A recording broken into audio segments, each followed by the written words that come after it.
Hey, what's up? What's up, Howard? Welcome back.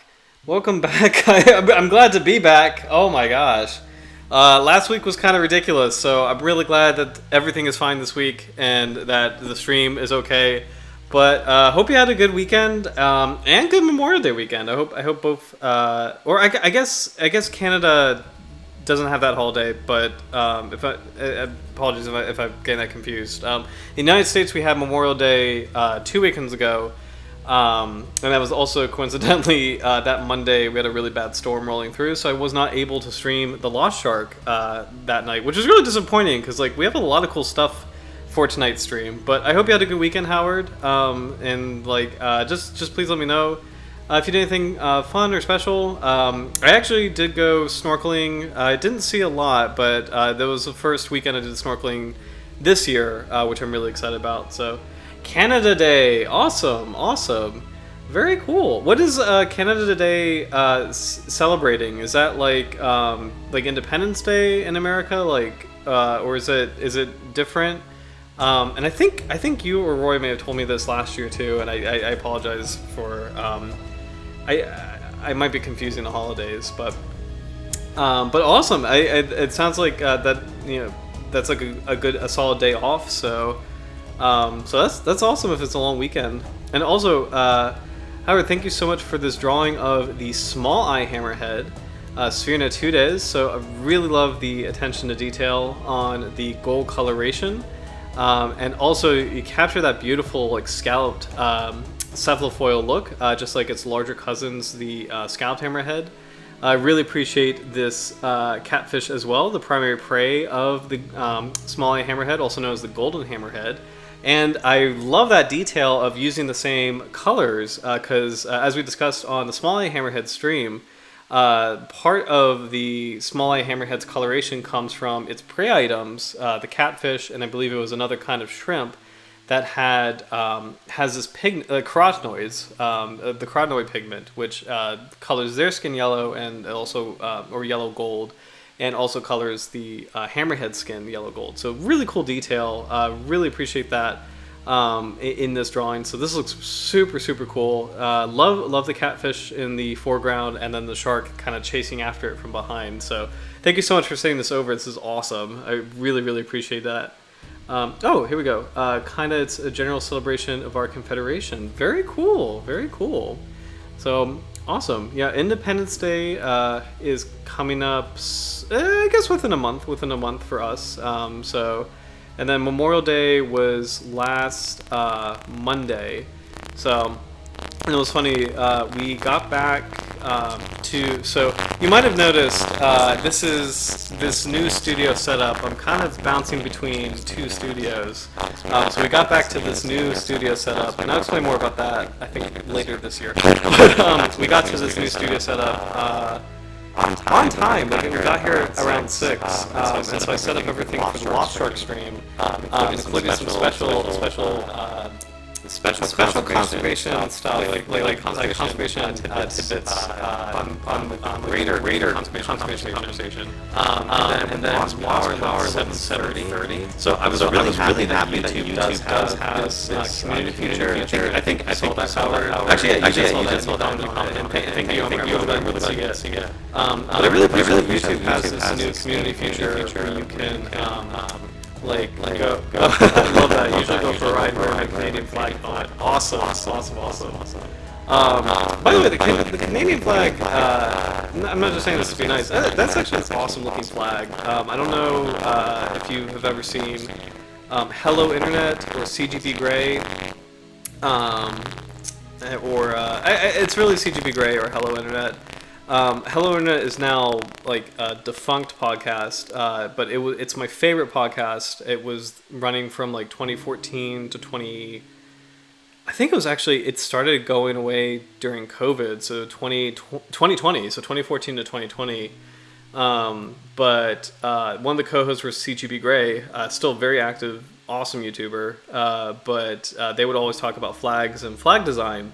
And I really appreciate the Canadian flag, just having that, part of the keys of good flag design are just it has to be iconic, like simple enough to replicate like in a classroom, but like distinct enough where it's like it can't be mistaken for anything else. So the Canadian flag is awesome. So just shout out to Canadian flag design. I mean, there's nothing like it, and it's instantly iconic and instantly recognizable. So I would say that it's kind of funny. The American flag it's also iconic and also recognizable, but like if it wasn't the United States, I feel like the flag would be kind of busy looking, because if it was like not as like, because the United States is like, you know, had a huge influence on the world and like the past at least 100 years, more than that maybe, depending on how we view global politics. But like but if it wasn't the United States, if it was a smaller country, I would say design wise the flag almost looks kind of busy. When you see like on the display screen right here, the American and the Canadian flag, like the Canadian flag is a lot like kind of cleaner looking. Like, you know, and I'm an American, I can say this, I can poke fun at my own country, so like a little bit, you know. But yeah, I don't know, design wise, like it's kind of funny. Like I feel like the U.S. flag.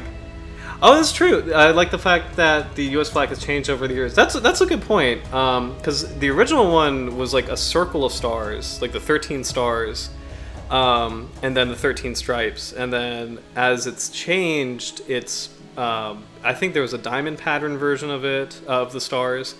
And actually, like now that we're talking about it, the philosophy of the flag is actually really cool, where it's the 13 stripes representing the 13 original colonies of the United States, kind of interlocking together as one unit, and then the field of stars. It's like the 13 stars, and I believe the original description of the flag was like it's a new constellation in the sky of nations, or something like that. It was like a new constellation in the sky, which is the United States is a new constellation in the sky of humanity, or the sky of nations. And I actually really appreciate that. I think that is really cool symbolism. So that part I really like. But like design wise, if it wasn't the United States, it's kind of busy looking and kind of tricky to replicate, I would say, a little bit. But since it is the United States, and the United States has had such a huge impact on the world, I mean, it qualifies as iconic for its own reasons. So yeah, sorry, random tangent, but I appreciate it. So, yeah, no, it's part of the study parties. It's so good to be back doing the study parties, because like it's what it's all about. It's just conversations about everything. Sharks at the anchor, but yeah. So anyway, lost shark. This species is arguably the rarest shark in the world, potentially extinct. At least critically endangered. And what's going to be really cool tonight is we're going to take a look at the lost shark specifically, but we're also going to take a look at, like, I mean, speaking of the United States, Maya Lin, who I believe, if I have this correct, she designed the Vietnam War Memorial. She has an online exhibit that's conservation focused called What's Missing. Oh, large eyes, yeah, on the lost shark. So we're going to take a look at what's missing, which is a really cool interactive exhibit that really it deserves a lot more attention. Like it's beautiful, it's really compelling and captivating, and I just feel like it appeared, and there's so much stuff on the internet. There's just so much stuff going on that it just became one of quite a few things that just like. It just kind of maybe got lost in the shuffle. Like I mean, like for people who know, like it's an amazing thing. But for like, I feel like the vast majority of people, they don't know the what's missing thing exists. So very excited to share it with you guys and show it. So yeah. But so for tonight, we'll start out with just the lost shark and kind of what we know about it. And then, and it's not going to be a lot because again, this is the rarest shark in the world. I think it is fair to say this is the rarest shark in the world. Actually, yeah. Let me rephrase this. It is the rarest shark in the world. There is no other species that I would say comes close to the lost shark. Oh, hey, Sir Douglas, welcome back. No worries. we just started with the shark conversation. I went on a flag tangent. So Howard and I were talking about Canada Day. I was talking about Memorial Day, and we're talking about flags. So went off on a tangent. But yeah, you're just in time. So it's good to see you. And thank you guys for your patience last week. By the way, it really sucks that I lost power because like I'm so excited for this stream and so excited for this species. So the lost shark is, if I remember correctly, this species was discovered in 2018, I believe, where it is based on older specimens of sharks. And I think a group of researchers were like, wait a minute, this is a different species. And they've never seen it since. Like, they collected these older specimens from, I think it's from fish markets or something. And then they've never seen it since, but they realize it's a completely different species. And given this bizarre scenario, they gave this species it's kind of a romantic name, the lost shark.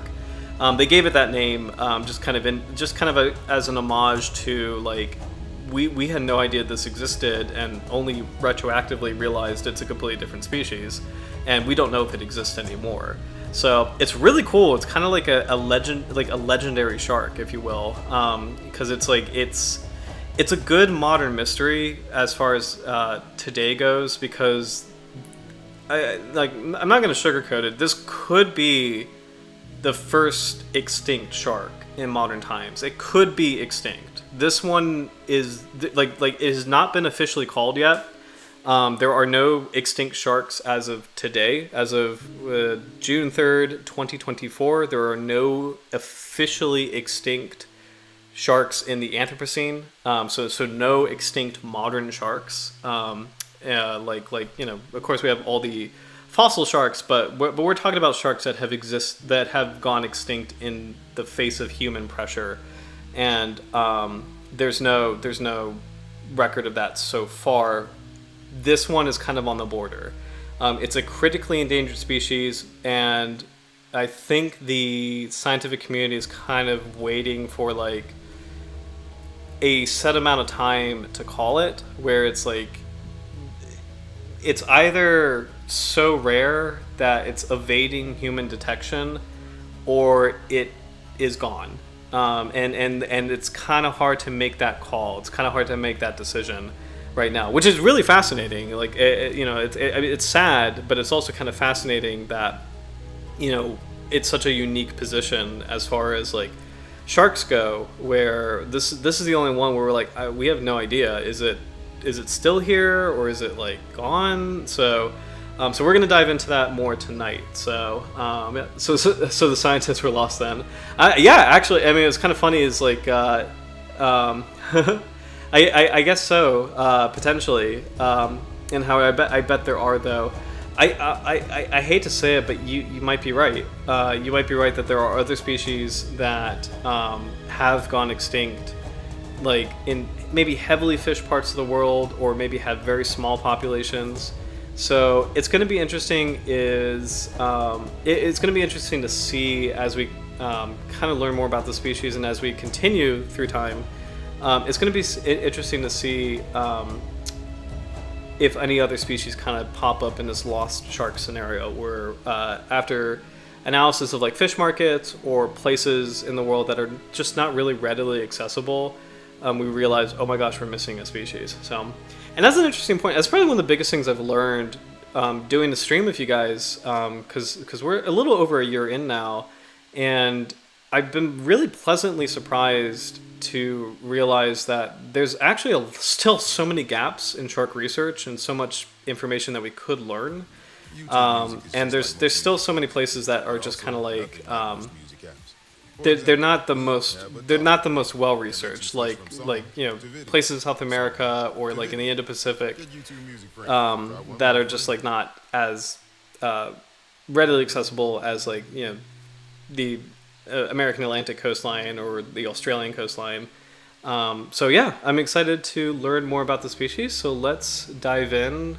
And I think we might kind of change it up a little bit. Let's go to the original description. Oh, actually, this is... before I go up to the full article. This is literally the only image of this species. Oh, there we go. Screen glitch for a second. This is literally the only image of the species. Above is the actual specimen. I zoomed in on a photograph of it earlier, and then below is a interpretive drawing of the lost shark, Carcharhinus obsoletus. The naming is interesting, where the original name is Carcharhinus obsoletus, but I believe that name was called out by the scientific community for being not correct. As far as like linguistically, the Latin name has to be grammatically correct in Latin. So I believe obsoletus is the right word for it. But that's also a scientific name for lost shark. So Carcharhinus means sharp nose. Obsoletus means obsolete or lost. So it's kind of like the English name and scientific name kind of match each other, which is kind of cool. So, but what's interesting is what can you guys see as far as the species goes? Like, what are some observations? Howard mentioned the very large eyes, which is really cool. That's actually an excellent observation as far as maybe it is a species that occupies twilight zone habitats, because and it's a small carcharinid shark, so it has that classic carcharinid body, where, for lack of a better word, it looks very sharky. Proportionally, it almost looks like a sharp-nosed shark a little bit, just as far as like having a more elongate body. But the eyes are really big, and this reminds me of a night shark a little bit. Night sharks are small Carcharhinus sharks that actually live off of our coast, and they actually are shelf-dwelling species. So they live kind of on the like in the water column around the continental shelf. But they have those large eyes, I believe, assumedly for looking for prey in dimly lit areas. And it's actually kind of cool to see. And again, Howard, that was a really good observation about the eyes, because it's really cool to see that. Sorry, I'm getting a lot of ads on this. I can't skip this. It's annoying. I had Lost Atlantis music, so I thought it'd be a good fit for tonight. But unfortunately, if there's a bunch of ads, I might skip that. But anyway. But we've been seeing in other streams that sharks that occupy rivers or like estuarine habitats, they have really small eyes because they don't really need to use their eyes as much as their other senses in like those murky waters. But sharks with large eyes are probably maximizing what little light there is available to look for prey. Let's see what else. I'm just keeping track of the comments as well. So we have kind of broad pectoral fins, proportionally kind of small dorsal fin. As far as the body goes, I don't really see... I am going to assume, based on the nature of other sharks of this size, and another part of this too is like, is this an immature individual or is this like a full-size individual? It's hard to tell. It's a female shark, so that kind of makes it a little bit trickier to tell. Based on the drawing and based on the top photo, that's actually really hard to tell. I can't tell if this is a small individual or if this is the maximum size. I feel like based on the features, since they do look a bit softer, I want to say this might be a smaller individual and this might not be the adult size. So if it was the adult size, my guess would be is that it's a schooling species, because it just it has that sharp-nosed shark vibe, but I could be wrong. It could be a solitary predator. The gill slits are actually rather large given the body size, so that might mean it's a little bit more of an active hunter, as far as like kind of maximizing oxygen intake for quick bursts of speeds to capture prey. Not 100% sure, but these are some guesses. Let me know if you guys have other observations. Smallish fins. Yep, smallish fins. So, and that's interesting because it's like, when you think of pelagic sharks, like the blue shark or the oceanic white tip, those have large fins. So maybe this is more coastal then. Maybe it's something that has large eyes but spends more of its time on the coast, or maybe it has large eyes but kind of spends more time closer to the bottom, as opposed to being an open ocean traveler. So that's a really good observation on the small fins. Let's see. upper caudal fin is significantly larger than the lower caudal fin, so that suggests it's kind of a casual swimmer. So not slow, but not lightning fast, like not like a mako shark. So probably something that's a little bit of the speed of.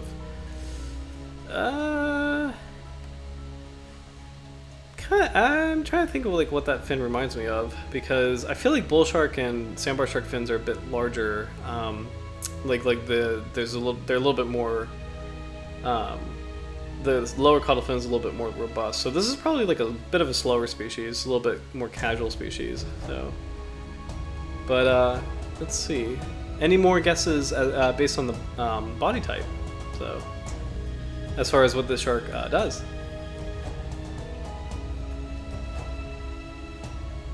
And this is really cool. This is this illustration. This is the very first description of the species. So, which is awesome to see that like a I think we saw one before with one of the new bamboo sharks, but it's really cool to see like a brand new species and like a whole new like type description from 2018. So.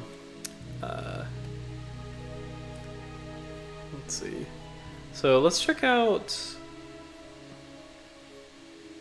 Well, we won't read the whole thing, but we'll check out kind of like just the core of the paper. So here we go. Lost before found, a new species of whaler shark, Carcharhinus obsoletus,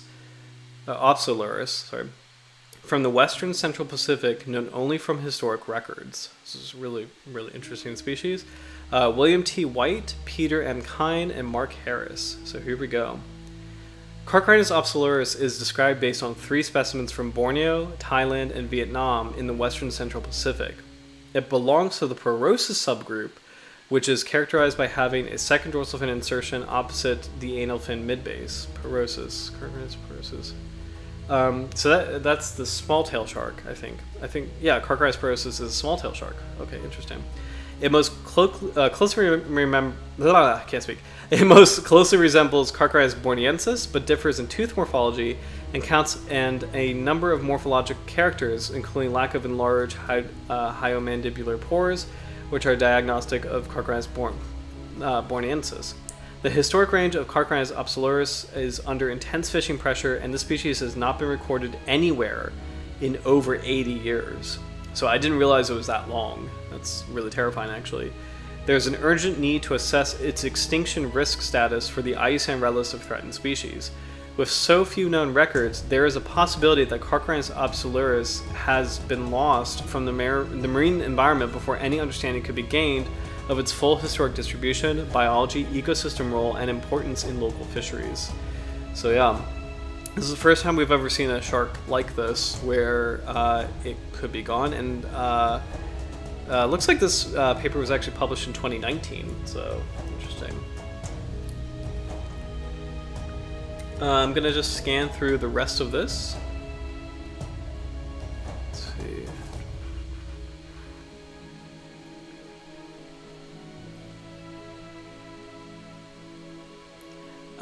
This is kind of interesting just in general. How the discovery species has infinite possibilities, it is not always possible to predict where taxonomic discoveries or problems lie. Chondrichthyan fishes, sharks, rays, and chimeras are a prime example where in recent decades, taxonomy of this group has undergone somewhat of a renaissance. We're living in the shark renaissance. It's really cool. More than 180 new chondrichthyan species were formally described between 2002 and 2012, with more than 80 new species formally described since 2012. Wow, that's actually crazy. Because, kind of for a personal context, I was in school, and I started Dr. Jaws 2012, as far as, like 2012 is, like, my official start date. Well, actually, no. It's, informally, I started writing the books 2012. First book was published 2013. The YouTube channel, I think I started in 2014, maybe. But point being, it's kind of amazing that I was a college student in 2012, and like since since college, like since graduation, 80 new species roughly. It's incredible how much has exploded.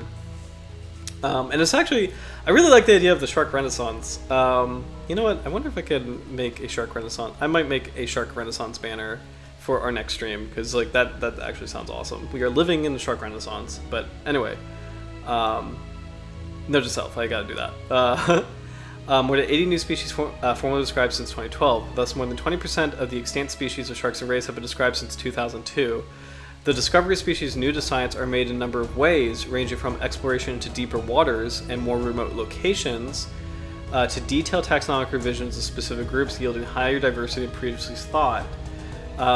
So deeper waters, more remote locations. We had like the ninja lantern shark, the pocket shark, and then for revisions of specific groups, you have, it's not formally recognized yet, but the idea of a bull shark being a species complex is a big deal, where it's like it actually might be multiple species.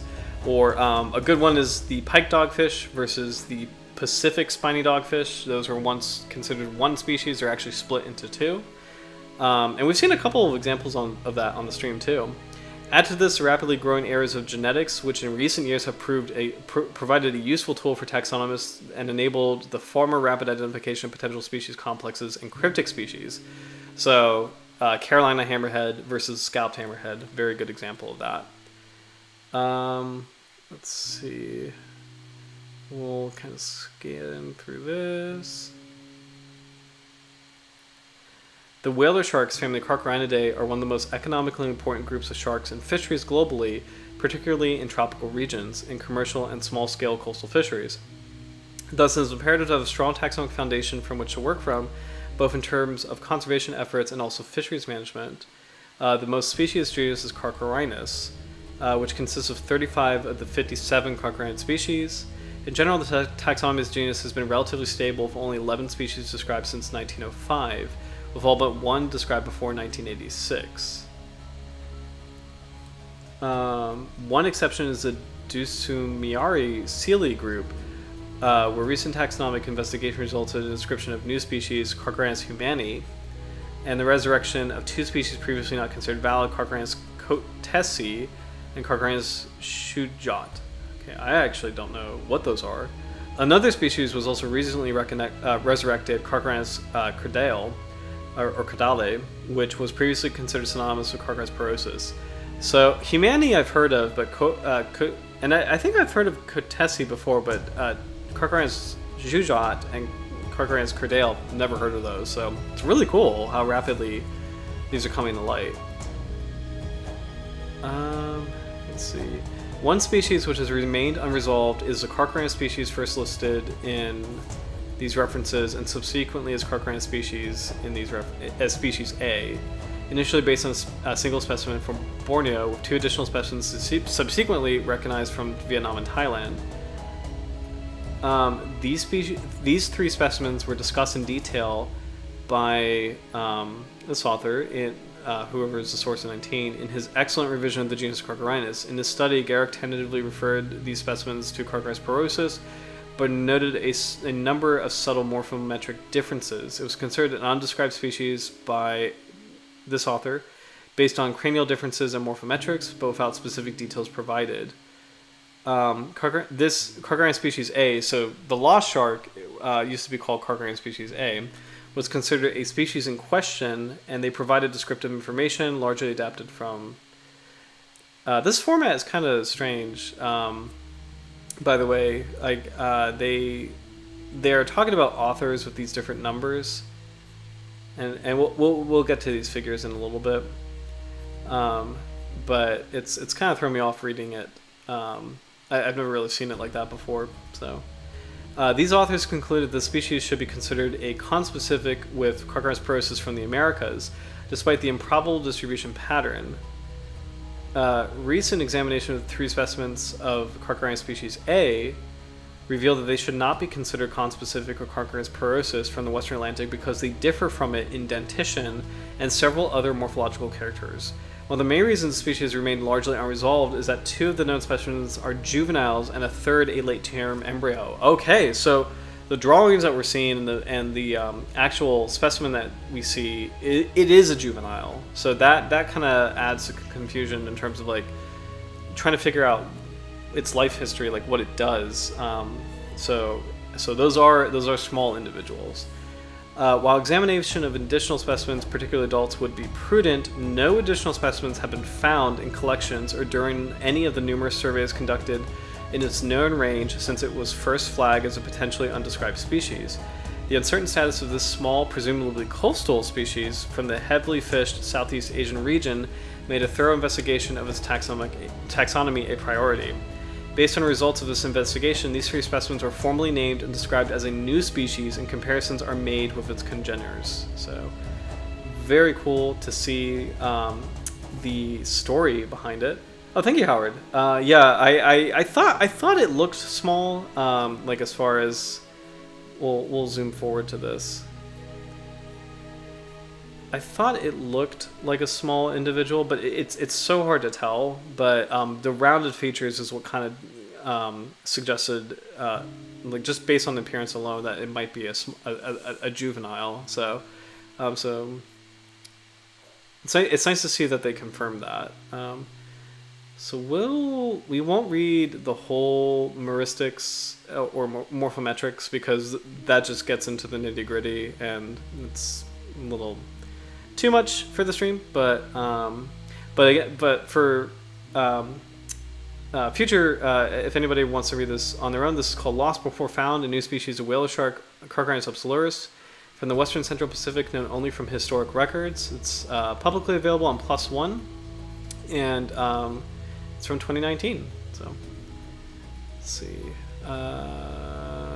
This is just going to talk about the details of like what makes this shark unique.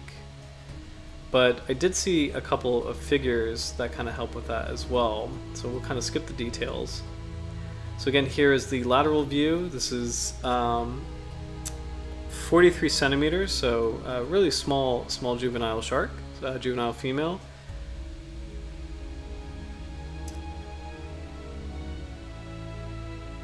This is the holotype, so this is the original species description. Beautiful drawing, by the way. Like really great approximation of the shark in life. So that looks really great. Details on the head, and this is interesting immediately, because I've been talking about how it looks like a kind of sharp-nosed shark, but that snout is actually comparatively a lot more blunt. The teeth are really cool too because they're a little bit more broadly triangular. Let me zoom in on that so you can see a better view. That is a little bit more broadly triangular, so it suggests that it handles a variety of prey as opposed to maybe just fish alone. And you can see, this is really cool, very clearly a cheek of Ampullae lorenzini, so quite a few Ampullae lorenzini very prominently on the cheek of the shark.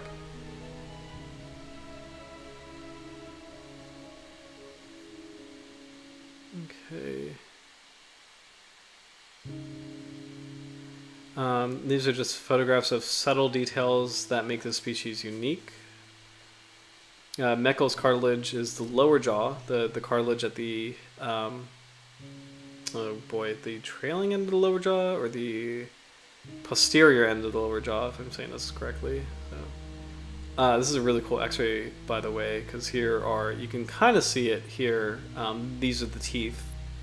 So you can see an x-ray of the rows of teeth right here. It's a little tricky to see, but you can still see it.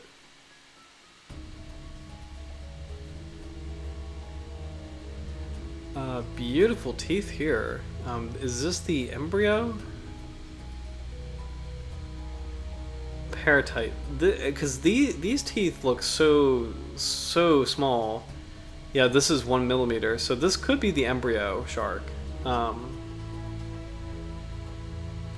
Just the way that they look, the fact that they almost look like glass, very translucent on the serrated edges, and you can see the size comparison that these are 1 millimeter, or this is for scale 1 millimeter right here. So this is what, 2, maybe 3 millimeters across, and 3 millimeters down. So very small teeth. But it is actually really cool to see. The lower teeth are quite spiky, so suggestive of good for eating fish. But the upper teeth are a little bit more broad. so which suggests wider variety of prey items.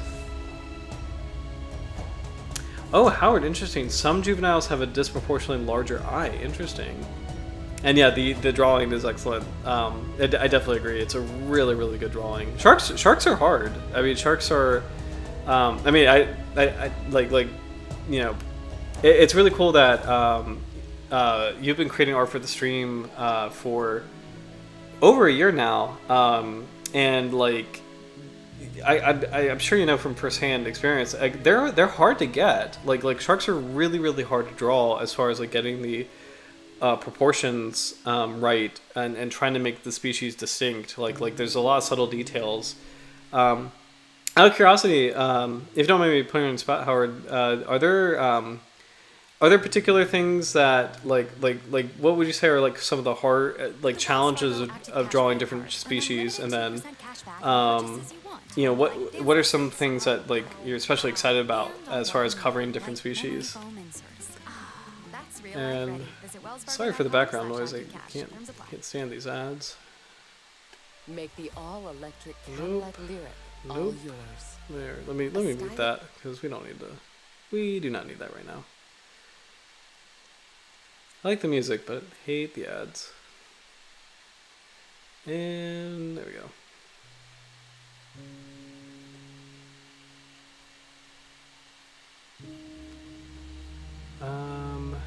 Keep going to in situ teeth, the Carcharhinus obsoletus paratype, 37 centimeter female. So this is not the embryo probably, but it's actually really cool to see how like those do look kind of translucent on the top jaw. That's really beautiful teeth, actually. This might be strange to say, but it's just the way they look, like the way they mineralize it. They almost look like gemstones. They're really, really pretty.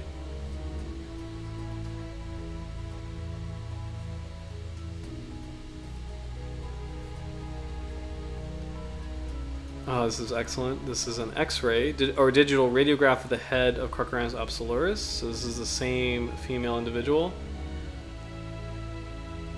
So you can see the chondrocranium in the red right here, the olfactory bulbs right here. It's kind of interesting, like when you see just the chondrocranium alone, you think these like hollow spaces. Originally, people think they're eyeballs, but they're not. They're this is for scent. These are the like the nasal capsules and the olfactory bulbs here. And then you can see like these little branches connect to the eye. Here are the eye sockets. So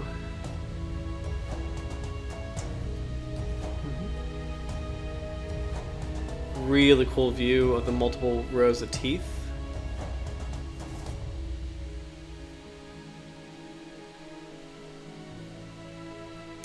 Oh, Howard, going from fuzzy photos and distorted museum specimens is hard. That's an excellent point, because it's hard to do though. It's hard to apply those to life, and hard to like apply the proportions of the fins of those to life. But oh, very cool. I love seeing sharks. I'm gonna start that. So cool. I love seeing sharks' natural behavior in their environment and their interactions with other species. Super, super cool. And same here, and like, that's one of my favorite things about your art, is that it's not just like the shark, but it's also something it is interacting with, as far as like a prey item or a species it has a relationship with of some kind. And I really appreciate that you also typically include like a location or like an homage. One of my favorites was the salmon shark, where you had the Pacific Northwest in the background. It was just such a cool drawing. So. Yeah, I'm really glad that we did our art showcase for the holidays this year, and I'm really excited to do it again. For 2023. I'm very excited to do it again for 2024. So, and yes, I love this piece as well. The skull superimposed. There's a lot of details you can see in this. You can see the gill arches here. You can see. I love this the stack of vertebrae. So these are shark vertebrae. This especially is really cool because you can kind of connect the dots of like sometimes you'll see these like rings kind of independently of the shark, or like a cross section of this vertebral column, or sorry, one of the actual vertebrae. There will be a cross section of it to count growth rings, and it's one of the traditional ways of aging sharks. It's a little controversial as far as like, or debatable, not controversial, but debatable on how effective it is. But it's cool to see this, like, as far as like where it is in the animal's body and like how it relates to the other features. So, yeah, pretty amazing visual right here. Great close-up of the dermal denticles. These are pretty widely spaced, actually. They're not really overlapping like in some other shark species. Pretty interesting. Alignment of the second dorsal fin in relation to anal fin. So fin alignment is very important as far as like one of those minute details in terms of identifying shark species. Oh, here we go. Etymology. Oh, these are actually details. I missed these. I just want to make sure I got all of these. Okay. So they had all of these notes about just the physical features. Now we're getting into like assumptions of behavior. Let's see. Size only known from 3 type specimens: a late-term embryo, 339 millimeters, and 2 juvenile females, 370 and 433 millimeters. Size of birth likely close to 340 millimeters, since the late-term embryo was fully developed in 370 millimeters. Juvenile had a faint umbilical scar. Interesting. The distribution is uncertain. Collection records indicate southern China Sea, Gulf of Thailand, Vietnam, Malaysia, and Borneo. Etymology: the specific name is Latin for extinct, obsoletus, an allusion to the fact that the species has not been recorded in many decades. Proposed English vernacular name: lost shark. So, really cool name, very commanding name. You know, and a really good name to bring attention to shark extinction, as far as like it's a very real possibility. So, Carcharhinus obsoletus can be readily separated from most of its congeners by the relative position of the second dorsal and anal fins and its low vertebral count. Let's see.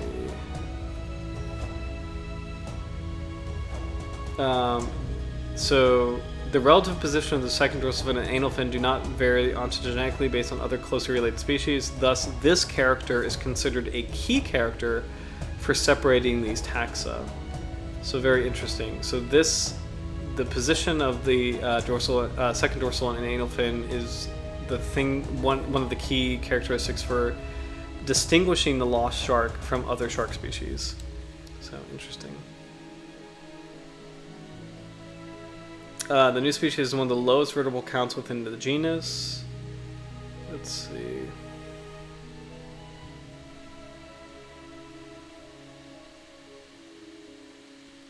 It has a higher tooth count than Carcharhinus borneensis.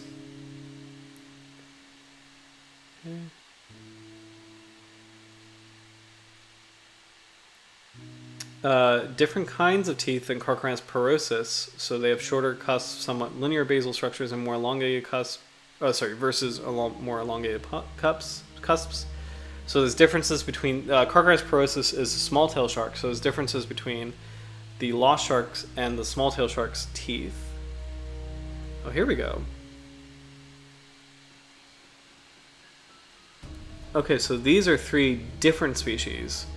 So the top one is Carcharhinus borneensis, the second one is Carcharhinus cordale, and the last one is Carcharhinus malcoti.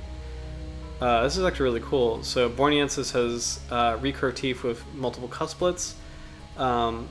Cordale has pretty smooth teeth. There's a couple anterior tooth types with multiple cusplets, but they seem to be a bit smoother than the first one. And then the last one, Carcharhinus malcoti, has actually fairly straight upper jaw teeth, also with cusplets. It's actually really cool to see these teeth right here,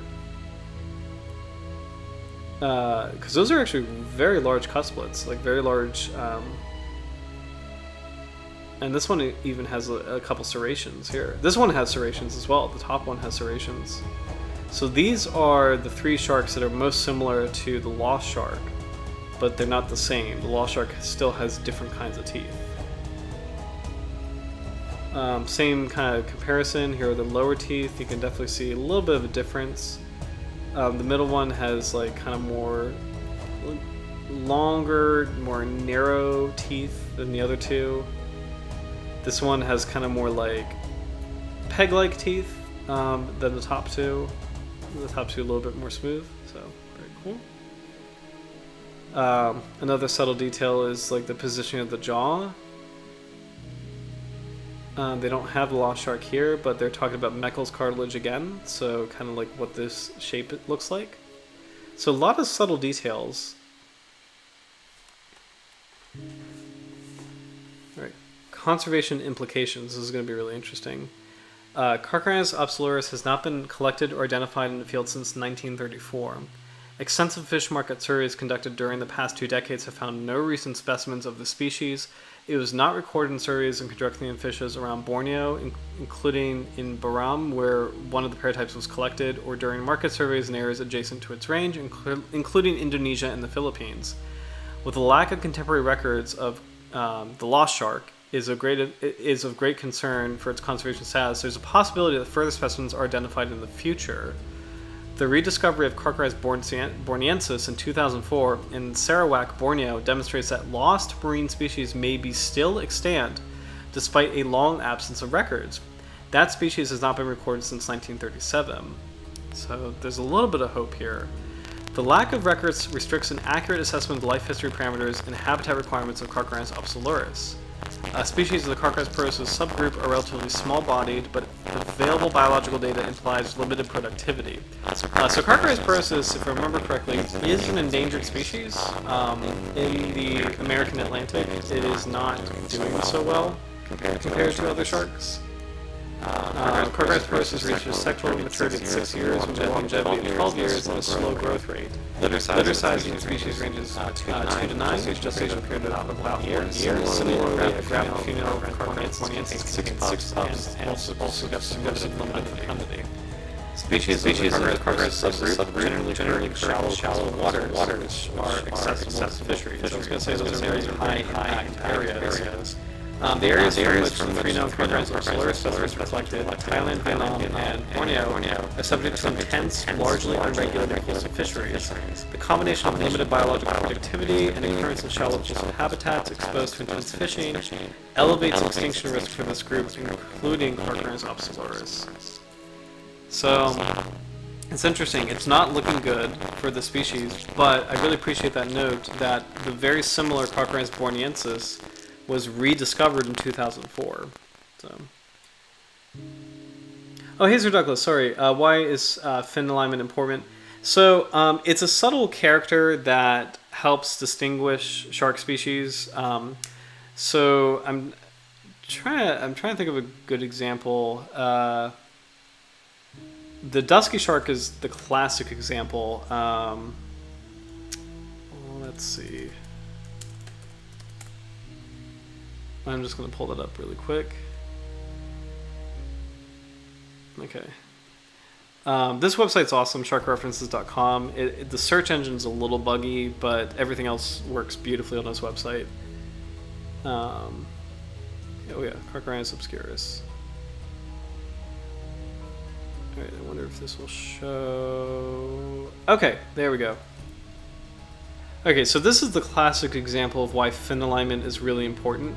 So this is the dusky shark, and the one of the big ways to tell this species apart from other sharks is that the beginning of its first dorsal fin is right at the end of its pectoral fin. So if you draw a straight line like this red line between like from the bottom to the top, the pectoral fins end at that line and the dorsal fin begins at that line. And other sharks, like the sandbar shark, that doesn't really happen. The sandbar shark's dorsal fin is like right on top of the pectoral fin. Bull shark's dorsal fin is right on top of the pectoral fin. Otherwise, these sharks look really close together, and like at first glimpse they look like exactly the same, but when you take a look at the fin alignment, it's a very subtle feature that helps you distinguish two different species. So for the lost shark specifically, it there's something, the way its fin is aligned. Here we go. Like this alignment right here, where the origin of the second dorsal fin is about, it's not at the midpoint of the anal fin, but it's not at the beginning either. It's kind of like in the middle. Like it's different from Carcharhinus porosus or Carcharhinus borneensis. Let's see if they say specifically.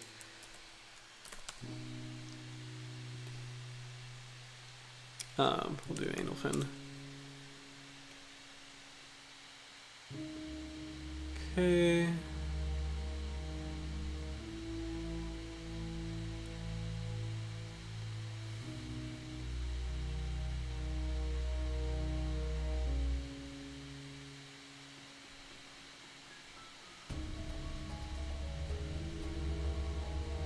It's I don't know if they're going to go into detail. It's the relative position of the second dorsal fin and anal fins.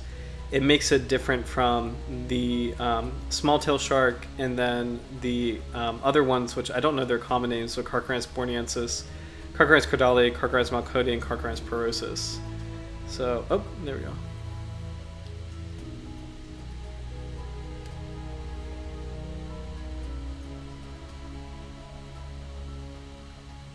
Okay.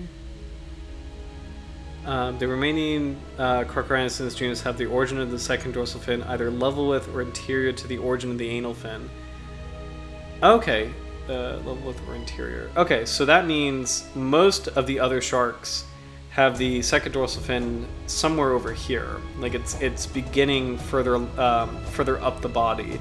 But the lost shark, the anal fin is further down the body, which is kind of unusual for Carcharhinus. So that's kind of the thing there. So it's really cool. It's a very subtle detail, but very, very useful for telling, especially for telling very similar looking sharks apart. It's very useful as a feature. So, let's see. Oh, I think we did reach the end of that. So we'll check out IUCN Red List really quick for a complete rundown on the range and the critically endangered status, and then we'll switch over to what's missing, which is a really, really cool exhibit. So let's see. Oh, sorry, I missed some of these comments. Sorry, this almost feels a little like archaeology, since without modern specimens, there's a lot of guessing based about available information from the anatomy. That's a really good point. And it's also it's actually really, this is totally out of left field. It's ironic you say that, because I was I'm becoming increasingly a big Indiana Jones fan, and I was actually watching Temple of Doom last night, so like I really appreciate that. But yeah, like that is a really good point where you know, when you can't see firsthand the behavior in the wild, it is actually really cool to see in all animals that the structure is intentional for the most part. Like there's a reason why this structure exists, and like it's like structure begets or precludes, or like structure, like I don't know if the right word is like begets function, or structure like identifies function.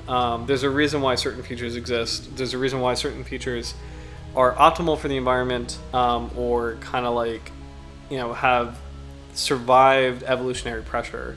There's something about those features that in particular are adapt to survival, and so in that you can infer use from how a species looks. Like I'm trying to think of a good example. Like when you look at paleontology, like when you think of like long neck dinosaurs, like Apatosaurus or Brachiosaurus, you can infer that, okay, there's a reason why it has long necks, and it has like the peg-like teeth, which are good for stripping plants. It's because the long necks help it reach to the top of the trees. Or like Brachiosaurus, I thought I could be wrong. I thought there was a thing about Brachiosaurus like being able to wade in deep water and breathe through the top of its head or something like that. I forget. I'm getting off the rails. But the point is, it's like because morphology or like physical features like are there because they survived. Like they're there because they are successful in evolution. It also intuitively means that okay, there's a use behind them. There's something about this feature that helps this animal survive. And in that sense, there's a function. There's like a useful function in those features. So let me shut this off because I don't like distracting noise. But yeah, like so in that sense, you're absolutely right. It is like archaeology because like archaeology is like you look at an item or an artifact and you can infer like what was this used for? Like was this like why was this important? What was its function? Was it something ceremonial? What does the symbolism mean? So yeah, it's a really great comment. And Howard, I love this comment. I like to put the sharks in context within their environment and suggest potential behaviors. It's super, super cool. Love that about your art. So very, very cool. So we'll check out IUCN Red List. And then we'll switch over to what's missing. I'm so excited to show you guys what's missing is. So we'll do the Red List profile of the lost shark.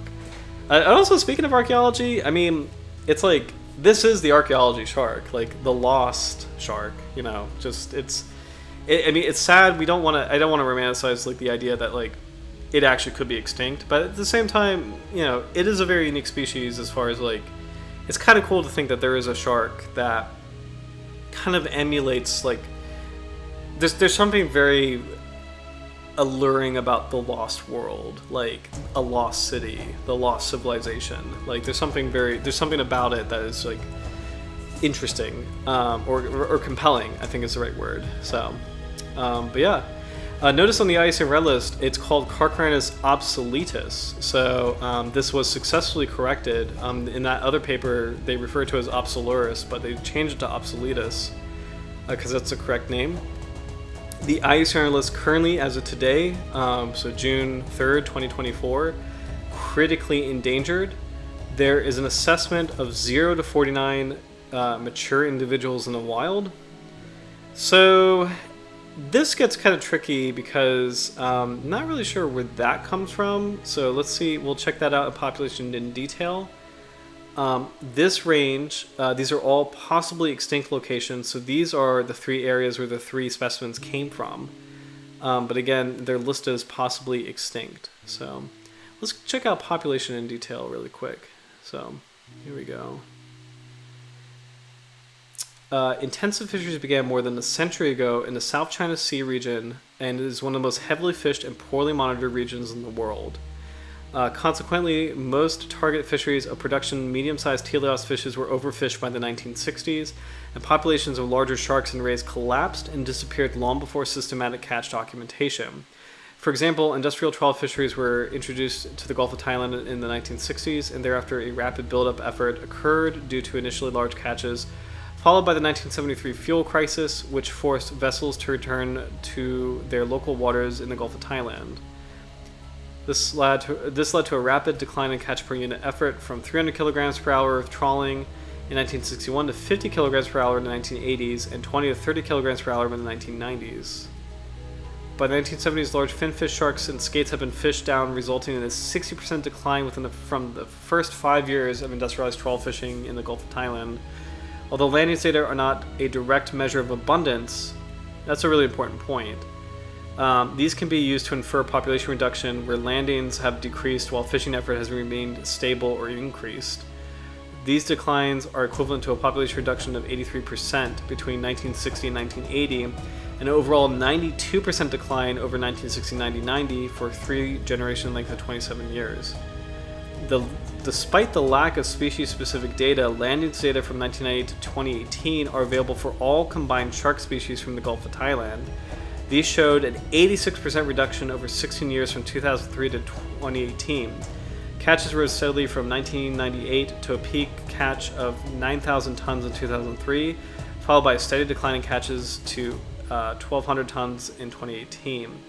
It is difficult to infer a population trend as the decline in the catches from 2003 to 2018 concluded with a decline in fishing effort, but it suggests that the population reduction from 1960 to 1990 of the overall 92% decline is likely to have continued and be much greater than this estimate. I won't read the whole thing. I'm just going to kind of scan through. The probability of extinction can be estimated based on a treats model and a record of surveys model. There are 3 known specimens of the lost shark.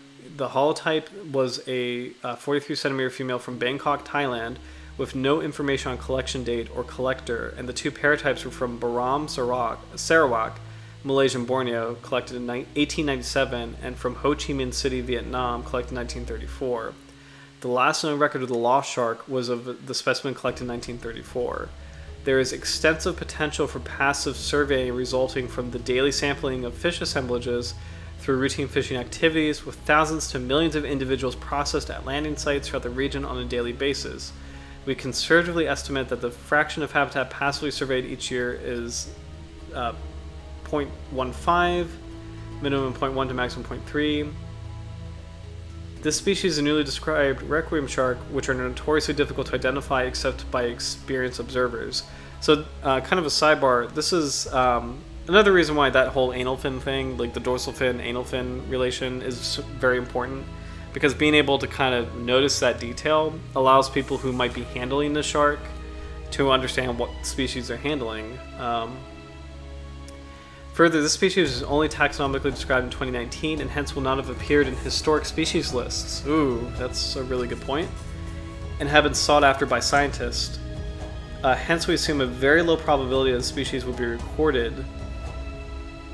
But if noted as being different enough to be recorded, we assume that scientists would be inclined to seek expert help with identification, and the probability that the taxon might be identified as extant is higher, best estimate.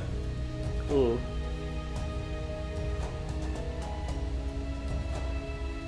Given that this is a newly described species, we have only considered dedicated surveys by professional taxonomists that would have the experience to record the presence of a previously undocumented species, but were also likely aware of the existence of the undescribed Carcharhinus, first listed in the 1970s, and subsequently known as Carcharhinus. This is interesting. So, I'm kind of getting the impression that because no one was really looking for it before 2019, you can't. So you definitely can't rely on historical records. But maybe they're like at face value, it sounds really bad that there's only been 3 specimens. The last one being 1934. But when you think about it, no one was looking for the species even in all that time, and we didn't know about it until 2019. So maybe, I don't know. We'll keep reading, but I'm kind of wondering how. I wonder if maybe it's not as bad as we think. So let's see. It's pretty bad though, but let's see.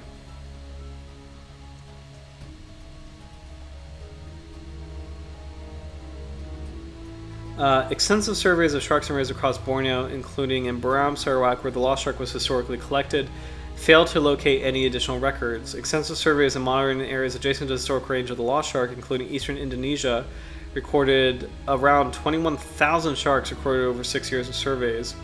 We assign lower probability of recording the species outside of the known countries of occurrence, but within the South China Sea. Let's see. Misidentification and misreporting through confusion with other Carcharhinus sharks may have been an issue detecting the species, although there is now reasonable capacity and knowledge in the region to correctly identify sharks. The increasing use of genetic barcoding techniques, including for dried fins or other body parts, has also increased the detection of rare species. Despite this, no samples would be attributed to the species have been detected using such barcoding techniques. The treats model was used to establish a probability of extinction based on wider understanding of the actual and potential levels of fishing, resulting in inferred population reductions of around 92%, 96%, and 82% in Thailand, Vietnam, and Sarawak, respectively.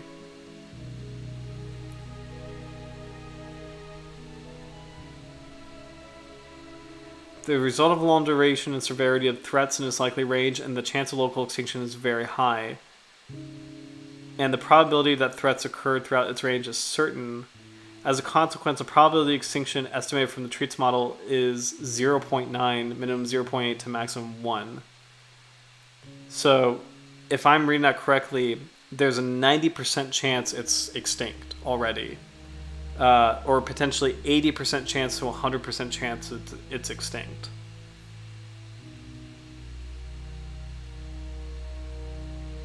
The records and survey model was used to estimate the probability of extinction as 47% and 36% to 91%. The combined probability of extinction is 63%.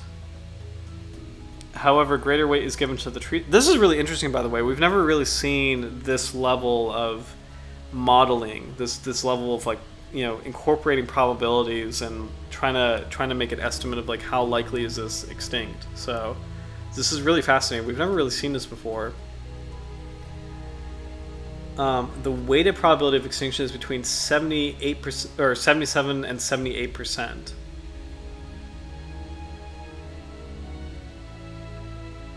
The weighted probability of extinction is greater than or equal to 50% and less than or equal to 90%, and hence falls within the threshold of critically endangered, possibly extinct. The PE means possibly extinct. There are 3 lines of evidence in support of the species being extinct. First, the species is known from only 3 specimens, and hence the declines were not documented. Second, severe threatening processes have occurred throughout range for a long period of time. Specifically, the lost shark is likely to have been fished throughout its range for the past century, and particularly intensively since the 1960s, more than 6 generations ago, and is likely to have undergone a population reduction of greater than 90% over the past 3 generation lengths. Third, there is considerable passive surveillance, and there have been directed surveys that have been likely to record and identify the species, yet there have been no reasonably convincing or recent local reports or unconfirmed sightings since the species was first flagged as a potential undescribed species by Leonard Campagno in the late 1970s. There are 3 lines of evidence against the species being extinct. First, the species does not have any ecological specialization that might predispose to extinction. Second, the species is a small requiem shark and might be easily confused with or gone unnoticed amongst large catches or collections of other Carcharhinus species. There are 17 species in this genus alone in Indonesia, and the juveniles of many of the coastal requiem shark species could be easily mistaken for or mask the presence of the species in fisheries catches at landing sites. Third, the rediscovery of the 2 lost Carcharhinus species caution that further specimens of the species might be identified in the future. The Borneo shark has not been recorded since 1937, but was rediscovered in 2004, where one of the last specimens of the lost shark was collected. Similarly, the smooth-toothed blacktip shark was previously described in 1985 from the holotype collected from Yemen in 1902, but then 25 specimens were discovered in a fish market in Kuwait in 2008. More than 3,000 kilometers away from the last known record, with further specimens found in fish markets in Kuwait, Dubai, and Abu Dhabi. Taken together, there are 3 lines of evidence in support for the species being extinct and 3 lines of evidence against. The decline of the species has not been well documented, and the last specimen was collected in 1934. However, the lost shark is suspected to have undergone population reduction of over 80% over the past 3 generation lengths due to actual or potential fishing levels, and the number of mature individuals is expected to be less than 50. The weighted probability of extinction on both threats and records and surveys models is greater than or equal to 50% and less than or equal to 90%, and hence falls within the threshold for critically endangered, possibly extinct. And the species is suspected to be critically endangered or possibly extinct. So that was really long-winded, I know, but that was actually a really fascinating breakdown in terms of what we're thinking. So the question is, for you guys, what do you think? Do you think the lost shark is still here, or do we think it's extinct? And I'm pondering that myself. Let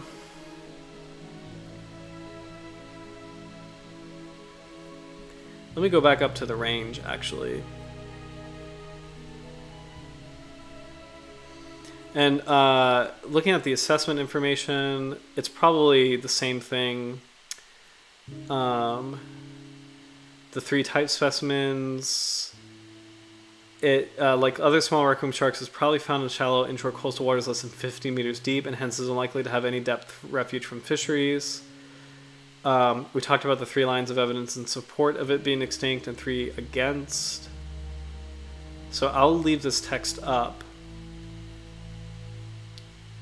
Sir Douglas Bain, hope for the best, prepare for the worst.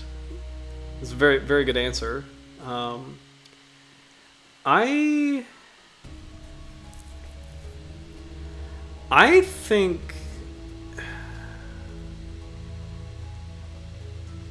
I'm literally thinking right now. Like, the Borneo shark is encouraging because, and that the fact that they mentioned that the blacktip shark, that smooth-tooth blacktip shark, was rediscovered thousands of kilometers away from the original site.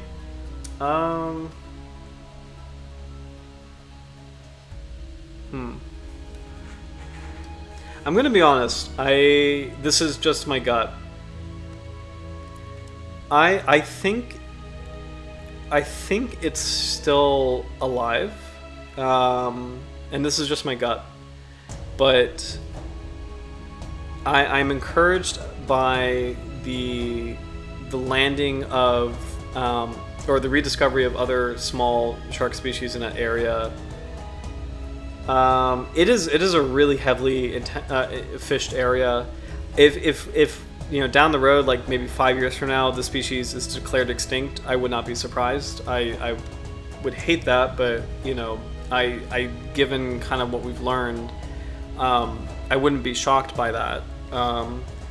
But I just have a feeling, and this is just a gut feeling, that I think it's potentially still out there. If I had to pick between extinct or living, I feel like there could be some individuals still alive. And the big one for me is the fact that it is a small Carcharhinus shark that can be very easily confused by like people who are not looking for it. And I don't know. I just kind of feel like it can be very easily misidentified as other species. But that is kind of wishful thinking on my end, though. But I don't know. Like,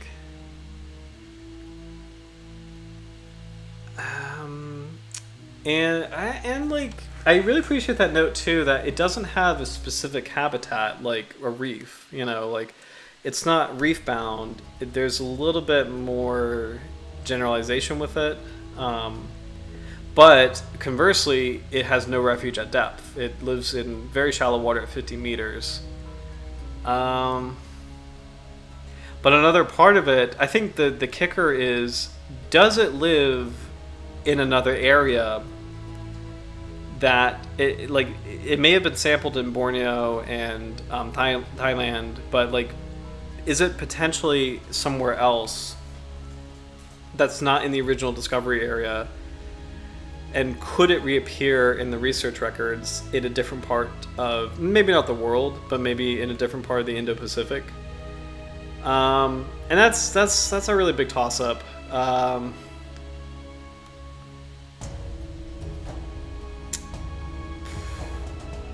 If I had to choose, I speculate it's still around. But no matter what, it is definitely in trouble. We've never seen a shark that is listed. We've seen sharks that are listed as critically endangered, but we've never seen a shark that is listed as critically endangered, potentially extinct, or possibly extinct. We've never seen the possibly extinct designation before.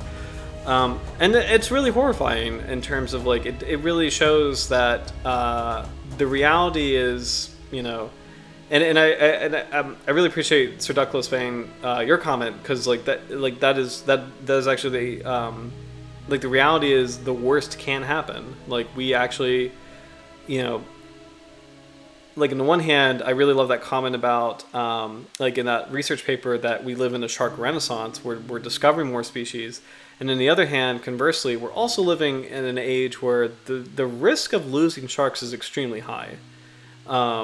Losing some shark species, it is a very high risk of doing that. Or we're at a very high risk of doing that. So I want to be hopeful. The fact that some species are, or some individuals have been rediscovered, like the Borneo shark, I think there is a possibility that can happen with a lost shark, and I think it can be found potentially. I think it could still exist. Is if I had to pick, I'm going to pick that it still possibly exists. So I'm going to cross my fingers and hope that it is still critically endangered. And if we do find another individual, people would hone in on it immediately as far as like trying to figure out like a conservation plan, because it is the rarest, most critically endangered shark in the world. But you know, it is a very real possibility it's already extinct. But that's what I'm going to pick, is that I suspect it might still be out there. So fingers crossed. I hope it is. I really, really hope it is. And if it is, it's going to be really exciting if we see it again. And conversely, this is the one that could be the first one to go extinct and be officially called by the IUCN Red List as extinct. But it's really cool that they haven't called it yet, you know, and it's really cool that they're breaking it down in such detail in terms of like, you know, they're really carefully thinking about, well, you know, this has happened before, like we've declared species gone and they've come back before. Like, I really love the breakdown of it. So, but yeah, it's a really good mystery, if you will. So please continue just to leave comments or thoughts on what you guys think. And it's 10:15, so I think this is a good time to kind of pivot over to the greater conversation of extinction with this. So this is called What's Missing. I'm very excited to share this with you guys, but have you guys seen this before? Have you ever heard of What's Missing, or have you seen What's Missing before? Please leave a comment. I'm just going to take a drink of water.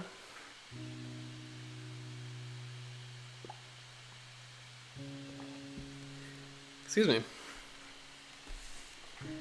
And also, while I'm waiting for comments, let me make absolutely sure. I'm pretty sure this is myelin. It is myelin. Okay. It is myelin. Okay. So...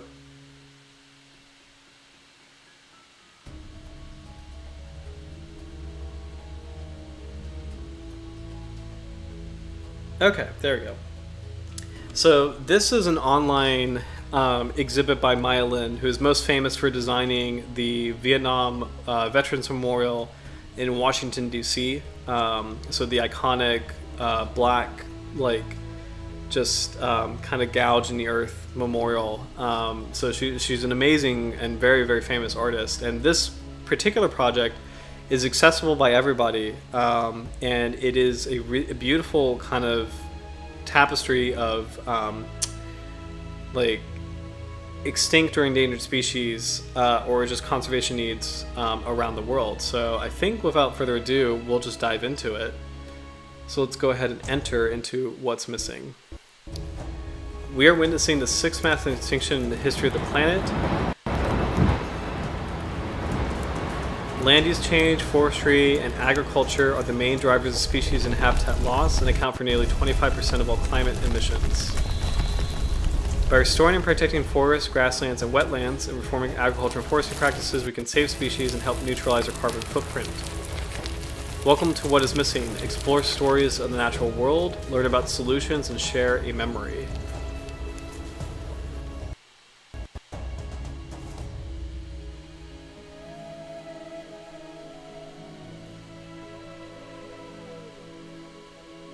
Okay.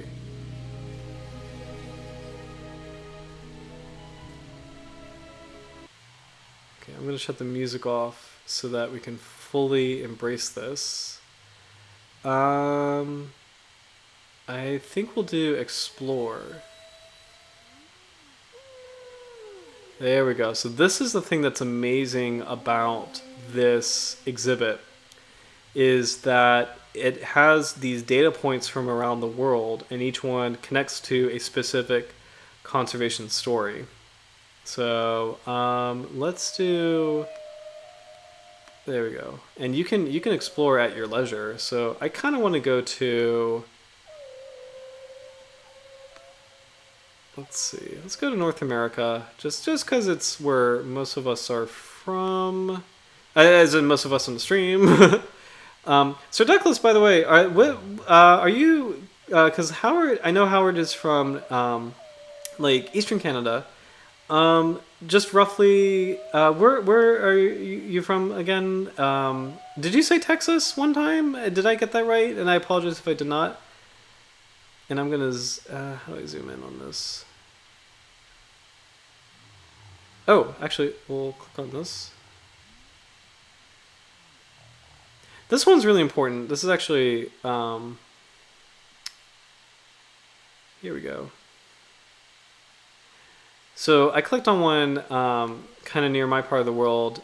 This one it gets overlooked, but this is the American chestnut, 1940s Eastern United States. They talk about like each exhibit is a little different. Like it could be like a video, it could be like a poem. Let's see.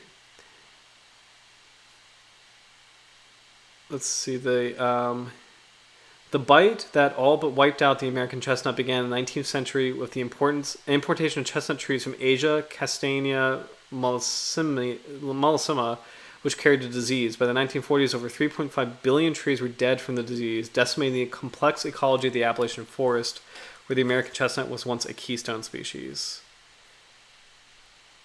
All right, so we'll go back to the map.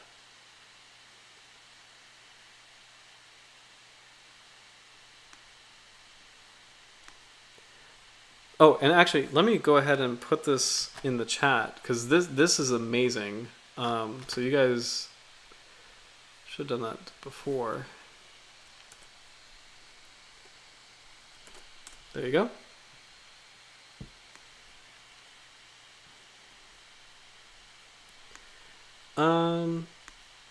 Let's check out.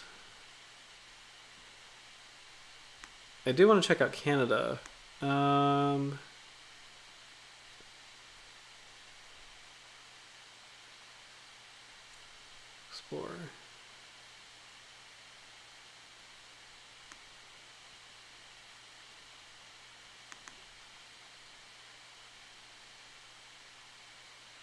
Oh, what was this story?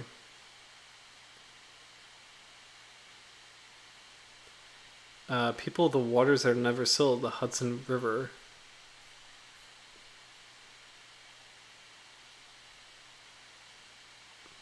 Great people traveled from the north and west. For many, many years, they moved across the land, leaving settlements in rich river valleys as other moves on.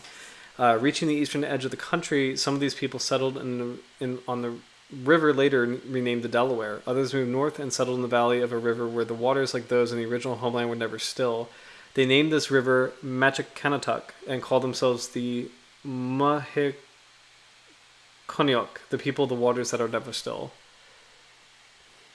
Well, that language is Algonquin, and I like, I know my Virginia history, and like I love Algonquin language, just the Powhatan, which are a very famous Virginia tribe, like the Jamestown story and everything. There's a lot of places in Virginia that have Algonquin, and Algonquin is like a very beautiful language. For me, it sounds like water.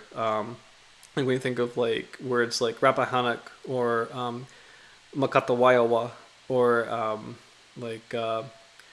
Opakakanu or Vapata'anam. Like there's all these different words that they just have this flow that it's very beautiful language. So let's see.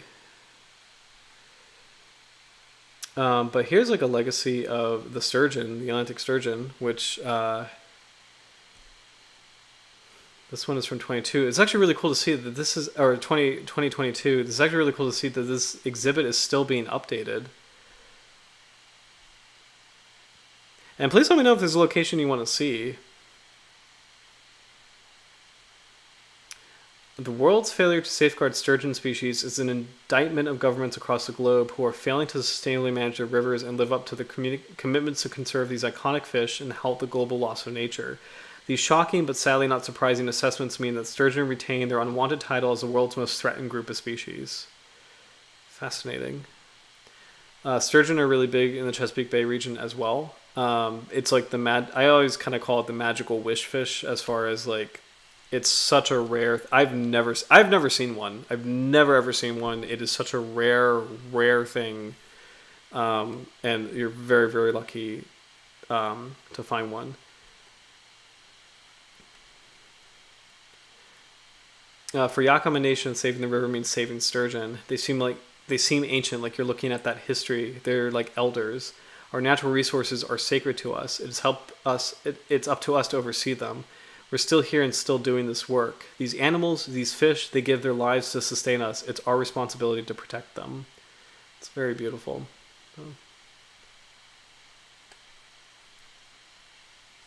Let's see. We'll go back to here.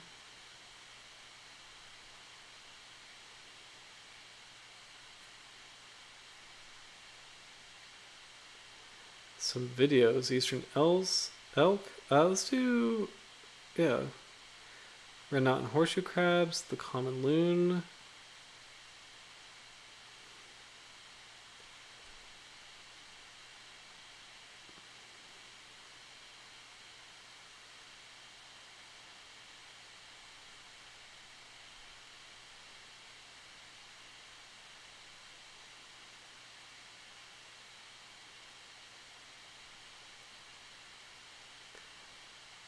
The red knot was once the most numerous shorebird in North America. A century ago, market hunting decimated the red knot's population, and despite the massive drop in hunting today, they are vanishing faster than ever before. In spring, migrating red knots stopped at Delaware Bay to refuel on eggs of horseshoe crabs. They eat as many as 24,000 eggs per day, doubling their weight within 2 weeks. But horseshoe crabs are harvested as bait for conch and eel. Let's see.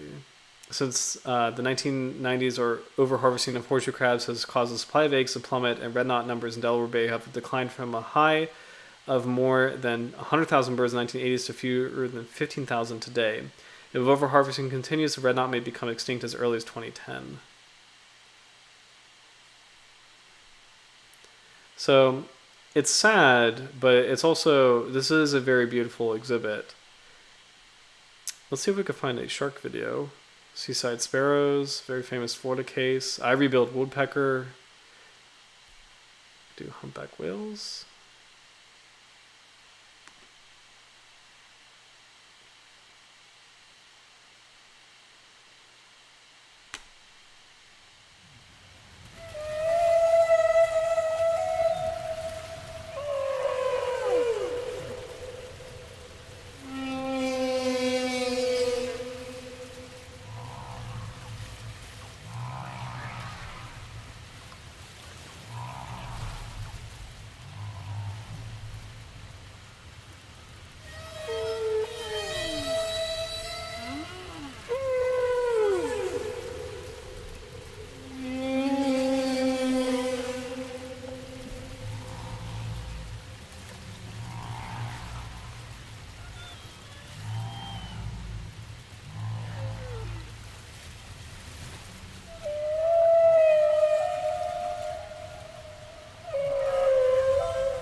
So that particular video, it's in one sense it's very sad, but in another, they mentioned it here. Whaling nearly took these behemoths out, but protection under the IWC in 1966 helped change their status from endangered to least concerned. So it's sad that whaling's had such a huge effect on humpback whales, but it's also a success story that we did rally to action to help them and save them, and that evolution from the endangered species status to least concern is a success story, and it is very helpful, or something that to really there's sharks, something to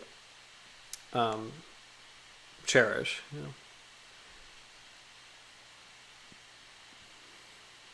I'm very curious to see. I don't think I've ever seen a shark video from What Is Missing.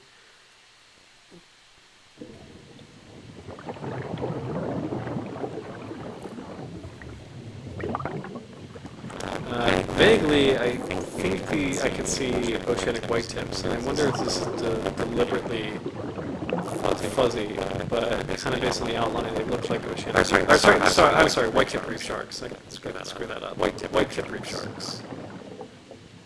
They are white tip reef sharks.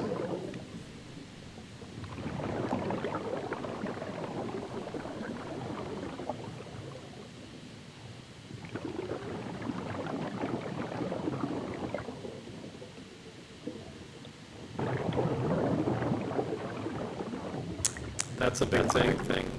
We talked about that before, but imitation crab, that was one I didn't know that's actually shark. Did not know that was a thing. Learned that one very recently. So rock salmon or imitation crab. Anything that's just kind of weirdly named is probably best to avoid as far as seafood goes.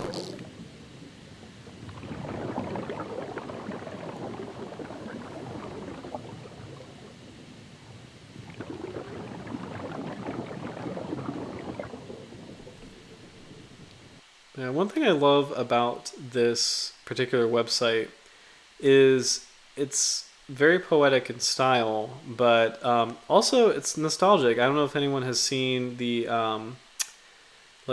the Encarta or remembers the Encarta encyclopedias from like the 90s and the 2000s. They were really fantastic. And there were these beautiful multimedia encyclopedias that had stuff like this, So it's just really cool to see.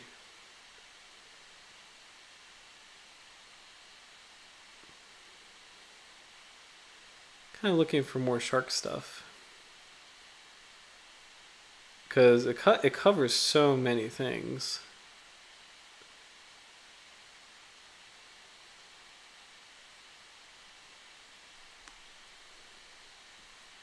We might just get that one entry with sharks. The dodo, Indri, clean oceans. Let's look at clean oceans. What is that?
Oh. The FDA limiting or recommending limited fish consumption.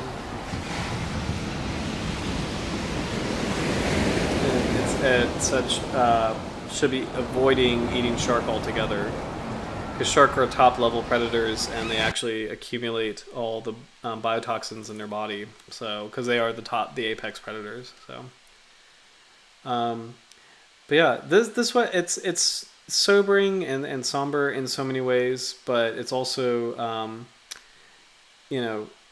a beautiful exhibit and really important to see. And a really great thing to see, kind of as far as like um, your local area in terms of like conservation stories that are happening. Um, in your part of the world. I'm just looking, just checking all the coastal areas for sharks. More shark stuff. This I am curious. I did see there was one about the natural sound of the ocean. There we go. Let's see what that is about.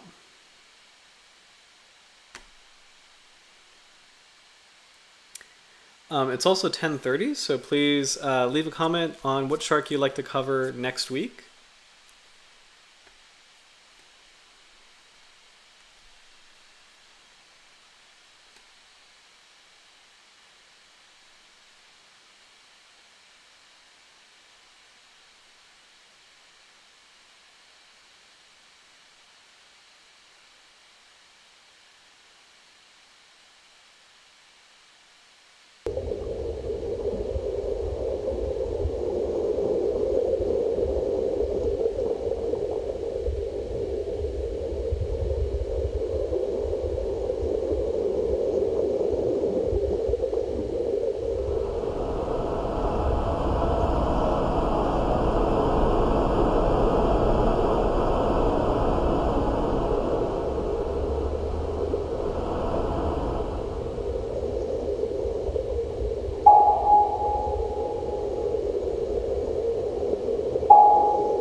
Hmm.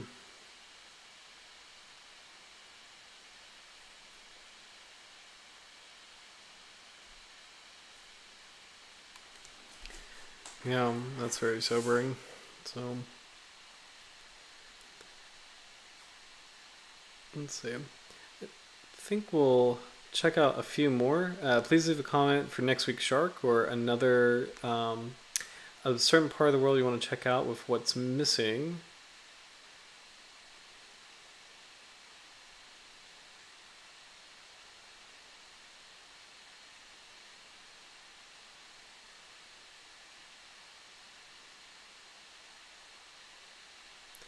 Oh, actually, I do want to see extinction. This is actually kind of cool. Um, Species that have already been extinct: the sea mink. So North America, the sea mink, the passenger pigeon, the great auk, the mastodon. Let's just check out the mastodon.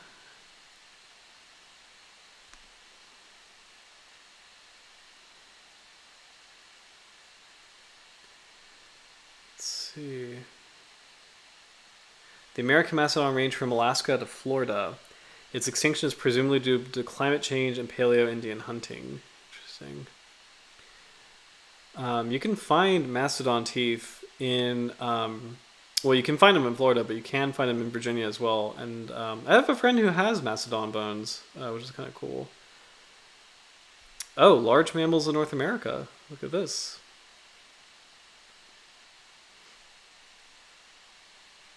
There's a direct connection between the first appearance of people and the last appearance of many, if not all, of the large mammals in North America. You can trace this connection across the world wherever modern Homo sapiens turns up. It's almost invariable that large mammals disappeared, and not just some animals, but a large proportion in North America, something like 2/3 to 3/4. It's pretty wild to think about. I mean, I might have talked about this before, but we've had wolves in the eastern part of the United States. They're not here anymore. Bison were part of the eastern United States. They're no longer here. Let's see. Deer mouse. The Caribbean monk seal. Some of these are pretty famous species. It's sad to see a lot of them are birds. The golden toad. caiman thrush, the Cuban red macaw.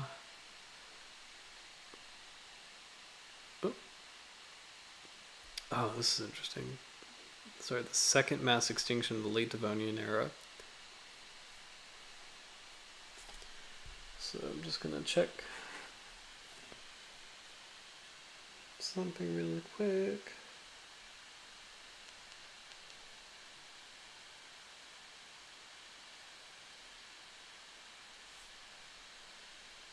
Okay, sorry. The late Devonian mass extinction was determined by a combination of multiple events and extensive volcanism. They produced similar effects: emissions of harmful chemical compounds and aerosols to cause greenhouse warming, darkening of the atmosphere, which prevented photosynthesis and stagnation of oceans and development of anoxia. Food chains collapsed and biological productivity decreased. As a result, all vital processes were disturbed and a large portion of the biota became extinct. The number of species decreased by 70% to 82%. What's kind of cool is that we'll check out the shark thing in a second. I believe the Devonian is the rise of sharks. So yeah, sharks first appeared in the Devonian era 419 million years ago. So Rogos coral. Good comment, Howard. Let's see. Let's look for that. Where did you see that? Let's see.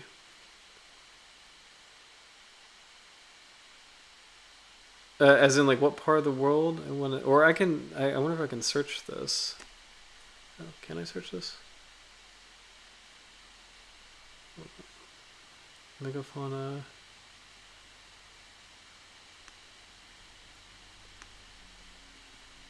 Because I definitely want to click on that. The rice rat.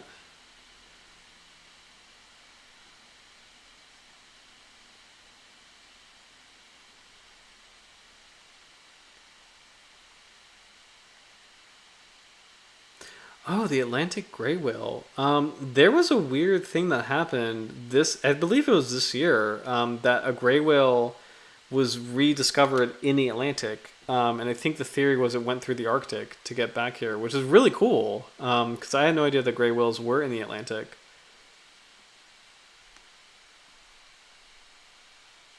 Oh, the pick. Sorry. Oh, the pick. Gotcha. Let me go back to that. Sorry about that. Very cool. This is Rogos coral. Good catch. I didn't know. I didn't know what this was. Is it the bottom the bottom species, or is it the one on the left or the one on the right?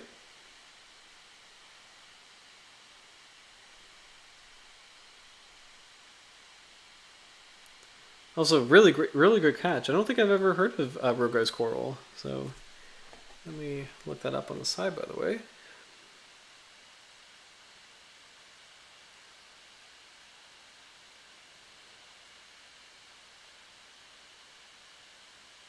Oh, very cool. We have it here from the Devonian. Awesome. Good catch. Yeah, I learned something new. That's so cool.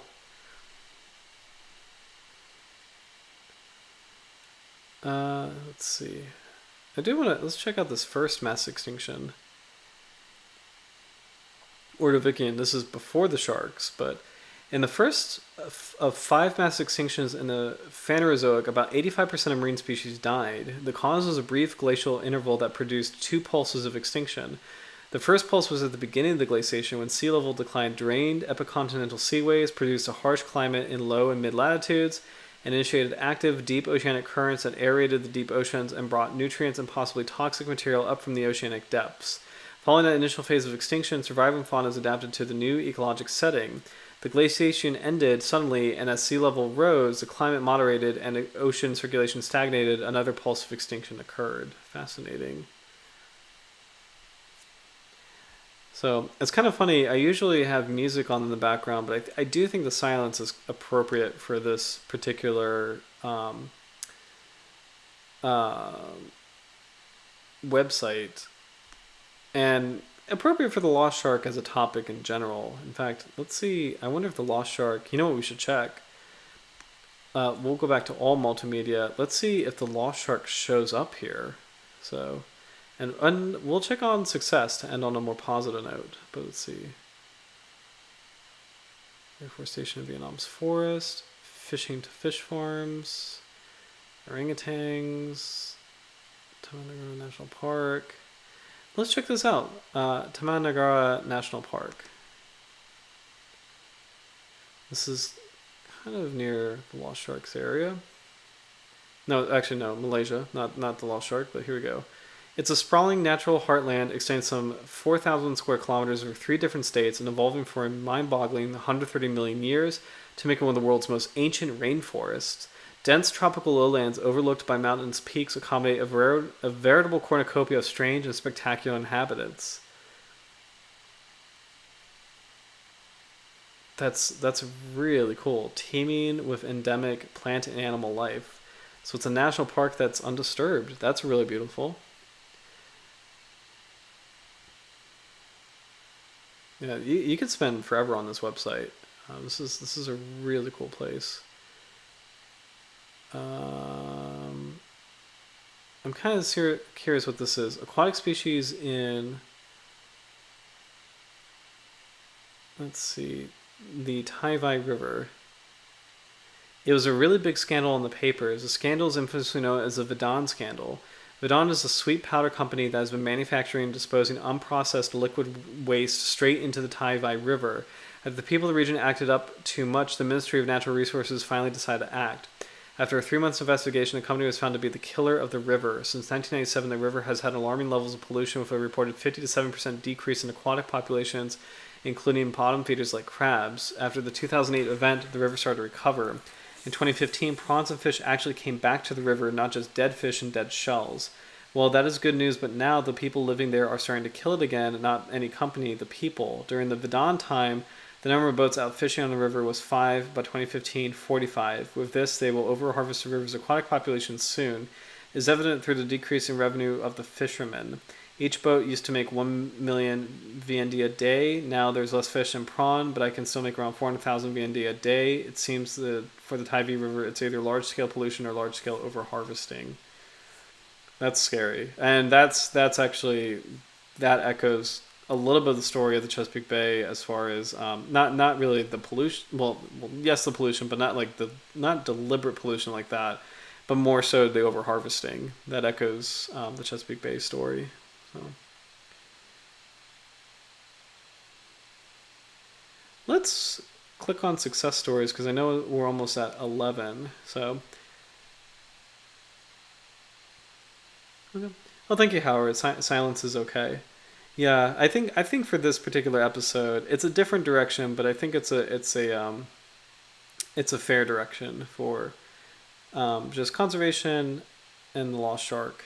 And let's see. Oh, this is interesting. Let's check this. Indonesia, the world leader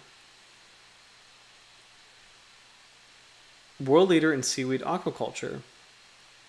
Seaweed farming is one arm of the massive and growing aquaculture industry in Indonesia, representing 37% of the world's seaweed production and producing over 10 million tons annually. Seaweed is a globally traded commodity for use for carrageenan, a thickening ingredient in common food products and cosmetics, direct consumption, and may even have value for other purposes like sustainable animal feeds. As compared to many other farming practices, seaweed is seen by some as a pinnacle of sustainable aquaculture, requiring no feed other than sunlight and marine nutrients, holding the ability to remove excess nutrients from eutrophic areas, and even mitigating the effects of ocean acidification. Seaweed requires no fresh water to grow, which is particularly important for remote islands in Indonesia, where the ability to raise traditional crops is limited, and climate change projections include increasing temperatures and prolonged dry seasons. Interesting. Let's browse. So we've talked about a lot of sharks, and honestly, just kind of this area, like just kind of like the Southeast Asian area, it's kind of a conservation focus as far as lot of pressure on not just the lost shark, but a lot of sharks in general. And so it's cool to see. Let's just hover over the success stories. Reforestation in Korea's forests. It's a little too far north. China, world leader in seaweed aquaculture. Interesting. From 2023. Chinese crested tern. These are all success stories. China leads the world in forest growth. What? That is pleasantly surprising to me. Let's see. Let's see the story on this. China leads the world in forest growth. Over recent decades, most countries around the world have been cutting down their trees at alarming rates. Since the 1990s, however, China has bucked this trend, achieving the most extensive reforestation of any country in the world. I did not know that. In 2015, forest cover reached 22% of China's vast territory, up from 17% of the country in 1990. China has planted more than 4 million hectares of forest every year. What is extraordinary about the transformation of China's depleted landscapes is that it was achieved through the mass participation of tens of millions of Chinese people. A cornerstone of the Chinese government's restoration efforts was the Grain for Green program, which directly compensated farmers for restoring and protecting forests and natural vegetation where they had formerly planted crops or herded livestock. With 32 million families receiving annual subsidies and 28 million hectares of land restored, Grain for Green is considered by some to be the largest payment for environmental services (PES) scheme in the world, and is taken as evidence of the potential success of the financial compensation approach to conservation. So that's really awesome, and I love this website, but I really appreciate that because, I'm not gonna lie, and rightfully so, Southeast Asia, because of Hong Kong specifically, Hong Kong is the nexus of the shark fin trade, of shark fin soup. Deservedly, there's a lot of negative attention, kind of in this part of the world, as far as the lack of management, and South America as well. Like South America and Southeast Asia get a lot of negative attention for shark conservation for the right reasons, but it's nice to see. It's not just a black and white picture. There are some success stories. This is especially timely where I commented on a video about I forget what channel it was, but there was a video about the megalodon that was really good, about how it's not, it just doesn't exist anymore. And I made a comment that I appreciate you making this because Megalodon takes attention away from living shark species that need our help. And to my comment, I got kind of a very racist comment about, I won't reiterate it, but it is about kind of it was a really racist interpretation of Hong Kong and Hong Kong's role in the shark fin trade. And I flagged that comment, but rightfully so. But the point being, this part of the world, it does get a lot of negative attention from the shark conservation standpoint, and this China leading the world in forest growth, that's really cool that there's success stories like that. Let's see what else we have here. Reforestation in Vietnam's forests. This is relevant to it's not. It indirectly impacts the ocean, but it is relevant as far as it's Vietnam. It's the same country that the lost shark has been seen. So let's see what the reforestation of Vietnam is like. So here we go. During the 1990s and 2000s, after decades of decline, Vietnam's forests began to increase in area. This growth came from both an ambitious program of afforestation and some recovery of natural forests. Detailed examination of trade trends have shown that some, but not most, of Vietnam's successes come from leakage, that is, exporting deforestation by importing needed timber from neighboring countries rather than growing the wood itself. And while the overall forest is certainly a positive one, the numbers also conceal the fact that deforestation continues. Just 1% of Vietnam's primary forests remain, yet they continue to undergo some clearance, often illegally. However, there's little doubt the forest area has expanded and that the trend is reversing. While leakage explains about 40% of the increase, that still leaves 60% that is real growth, a glass that is more than half full. Very cool.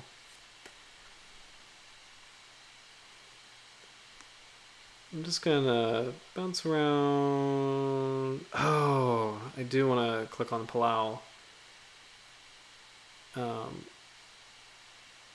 Oh, wow, there's a lot of cool stuff. Let's check this out. I know it's almost 11, but here's a Chondrichthyon. Reef manta rays species recovery in Raja Ampat. Raja Ampat Archipelago in West Papua is home to Indonesia's largest populations of reef manta rays, Mobula alfredi. Their populations have been depleted due to overfishing in many regions in the Indo-Pacific. In Raja Ampat, there were anecdotal reports from the local communities suggesting that reef manta rays were often caught unintentionally by non-local shark fishers. In the 1990s and early 2000s, sharks were heavily caught in Raja Ampat using large gill nets and long lines, not to mention other illegal and destructive fishing practices by outsiders. To protect marine biodiversity and ensure food security for local communities, the Raja Ampat government officially developed a marine protected area network in 2007. Since then, manta rays in the region have begun to enjoy some protection. Research shows that these conservation efforts in the region have paid off an estimated 20% in population boost and a 93% survival rate. So that's really impressive, and that's really exciting.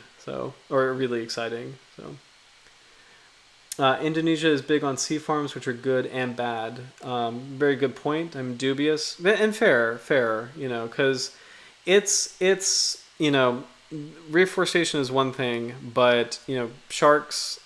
We've been seeing continuously that Southeast Asia and South America, a lot of the management practices either don't exist or are not being enforced.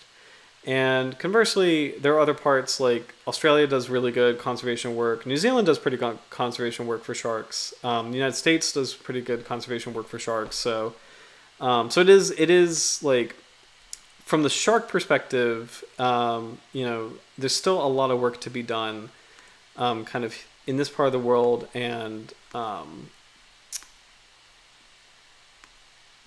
South America. I do want to just check some. I'm just going to highlight some South American success stories just because. Oh yeah, we'll check out Galapagos Marine Reserve. I do want to highlight just. Oh, actually, let's check this one because this is kind of a critical area, and then I think we'll call it a night. But recommendations for next week's shark, by the way. I'm kind of curious about some of the other new Carcharhinus, but we can actually pivot to a different group. We haven't done an angel shark in a while, and angel sharks are also a critically endangered shark group. So, let's see. I mean, because we could do. Oh, sorry about that. We could do the classic angel shark, because I don't think we've covered that one yet. Let me make sure. I don't think we've done the classic angel shark. We've done the sand devil.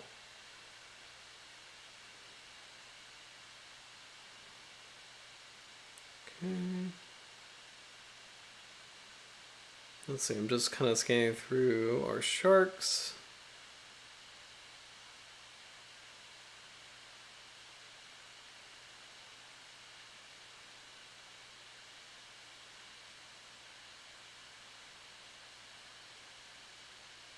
We did it. It's kind of cool seeing how many wobegons we did. Okay, cool.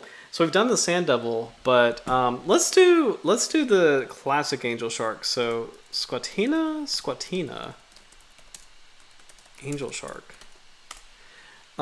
It's the classic one. It's the famous angel shark, but it is also an endangered species. It's a beautiful shark that is actually really fun shark to dive with in the Mediterranean. There's definitely a lot of cool footage of angel sharks burying themselves in the sand or ambushing their prey items. So that's a really cool one to do. So let's do that. We'll do that one next week. So squatina, the angel shark. So I think the last thing from what's missing is Parks and Preserves Brazil Marine Protected Areas Project. Let's see what this is, because Brazil does have a lot of shark species. Including the small eye hammerhead. So kind of tying it all the way back, including this species, kind of tying it all the way back to your art, Howard. I really am curious to see what is Brazil doing as far as marine protected areas go. So here we go. Brazil will soon have 4 vast marine protected areas in the Atlantic Ocean, covering an area of more than 920,000 square kilometers, or 355,000 square miles.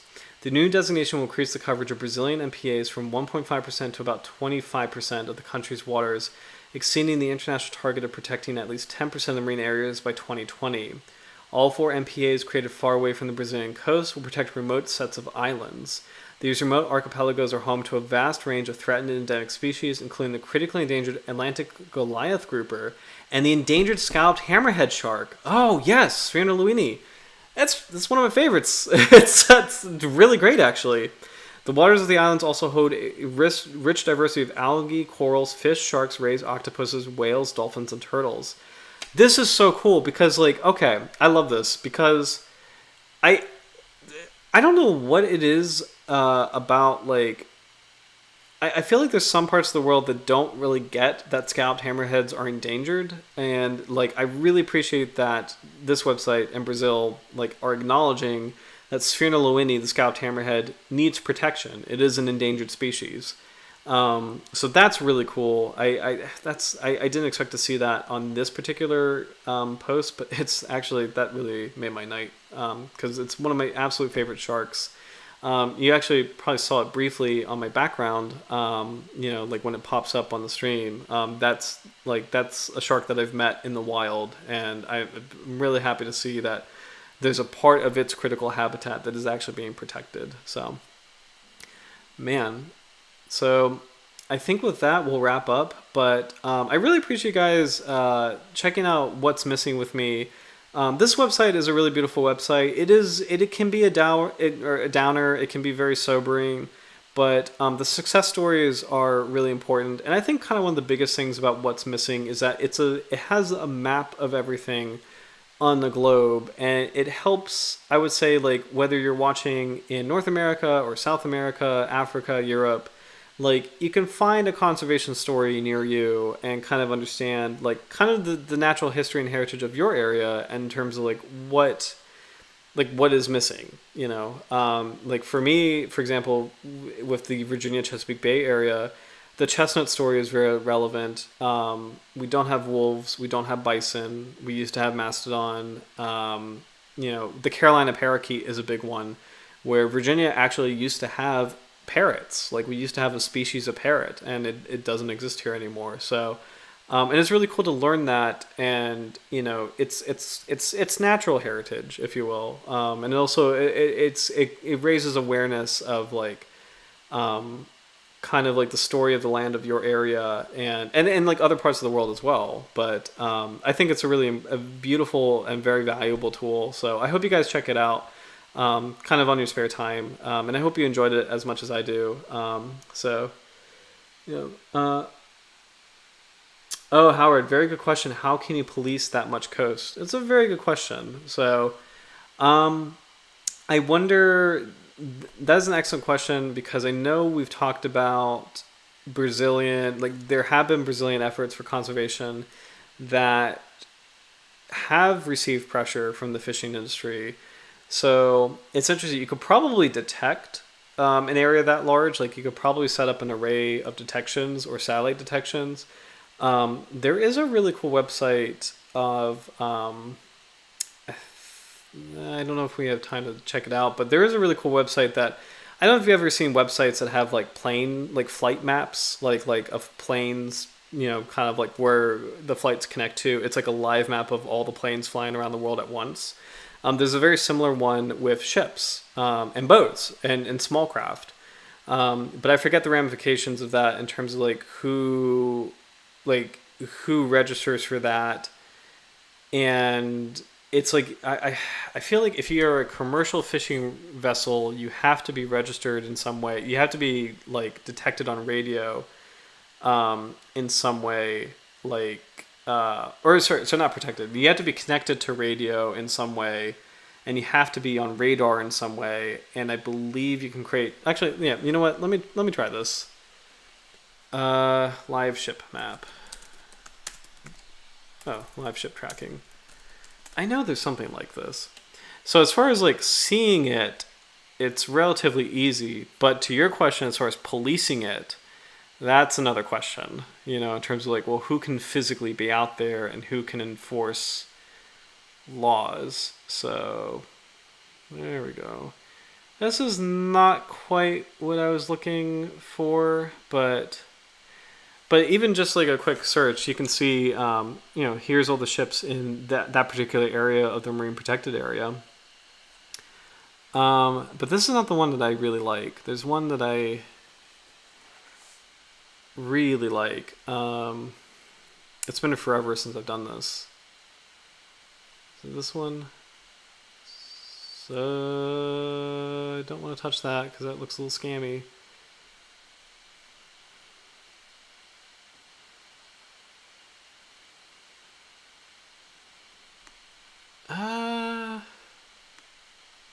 It's kind of incredible, right? You know, it's kind of amazing seeing all this. You know, just like a click away, you can see just the movement patterns of ships from around the world live. Like it's kind of ridiculous that you can easily get this. Oh, is this the marine protected area?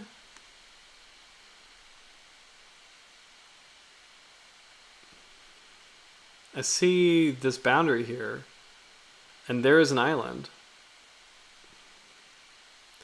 There's a couple cargo ships nearby.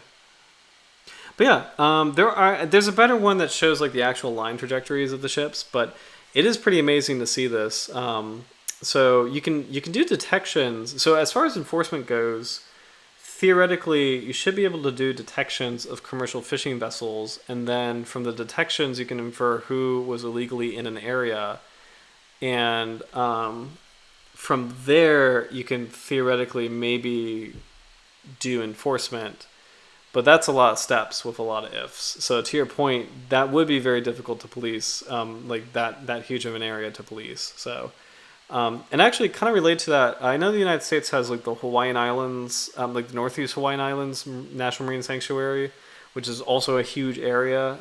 So maybe next week we can kind of check that out as well, as far as like how they do protection and enforcement. So, because I don't know off the top of my head how they do that, but it's pretty interesting to think about. So.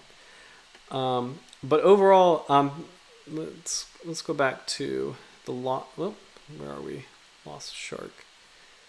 We'll end on the lost shark's face because I really like what's missing. The website, it's wonderful. But it is very sobering. So I do want to see.